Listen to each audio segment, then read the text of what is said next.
Hatto kosmosda ham kutilmagan o'zgarishlar sodir bo'ladi. Ba'zi modellarimiz shuni ko'rsatadiki, 4 milliard yil oldin Yerda hayot paydo bo'lganida Uran va Neptun o'rinlarini almashtirishgan. Xuddi futbolchilar kiyimlarini almashgandek.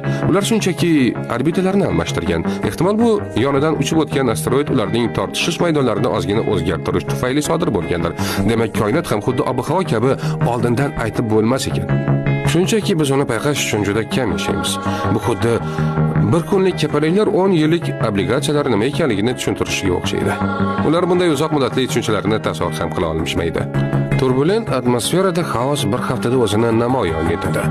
Bo'sh kosmosda esa albatta unga ko'proq vaqt kerak bo'ladi. Masalan, biz oyning 5000 yildan keyingi holatini bilsak-da, 5 milliard yildan keyingi joyini bilmaymiz.